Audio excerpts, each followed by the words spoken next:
రోడ్డుకి ఇరువైపులా పచ్చని ప్రకృతి అందాల మధ్య మా జాను మిగతా పిల్లలందరూ కలిసి అంతర్వేది వైపు మా ప్రయాణం సాగింది. అలా మేము అంతర్వేది లక్ష్మీనరసింహస్వామివారి దివ్యక్షేత్రానికి చేరుకున్నాం. ఆ స్వామివారి ఆలయ గోపురాన్ని, ముఖద్వారాన్ని చూస్తుంటేనే మనసు ఒక తెలియని భక్తి ప్రశాంతతతో నిండిపోయింది. గుడి లోపలికి వెళ్ళే ముందు పిల్లలందరికీ భక్తితో నామాలు పెట్టించాము. ఒకరినొకరు ఎంతో ముద్దుగా చూసుకుంటే నాకెంతో ఆనందం వేసింది. స్వామివారి దర్శనం కోసం మా జాను మిగిలిన పిల్లలందరూ ఎంతో ఉత్సాహంగా అడుగులు వేస్తూ ఆలయం లోపలికి ప్రవేశించారు. దర్శనం ముగించుకుని బయటకు రాగానే అక్కడ హోమం జరుగుతుంది. ఈ పిల్లలు కూడా ఎంతో భక్తితో గోవిందా గోవిందా అంటూ స్వామివారికి నమస్కరించుకున్నారు. అన్నప్రసాదానికి వెళ్లే ముందు ఆ పాప హ్యాండ్ వాష్ చేసుకోవడానికి నీళ్లతో ఆడుకుంటూ చేతులు కడుక్కుంటుంది. ఈ పిల్లల చేష్టలు మనసుకు ఎంతో హాయిగా అనిపిస్తుంది.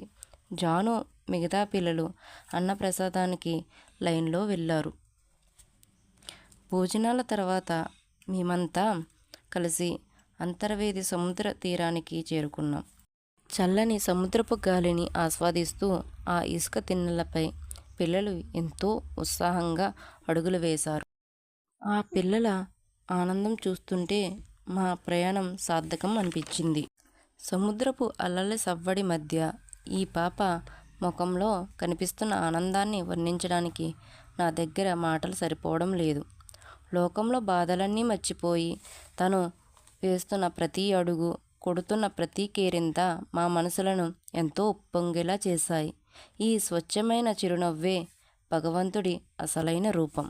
ఈ పిల్లలను ఇలాంటి ప్రకృతి వాతావరణంకి, సముద్ర తీరానికి తీసుకురావడం వల్ల వారి మానసిక వికాసానికి ఎంతో మేలు జరుగుతుంది.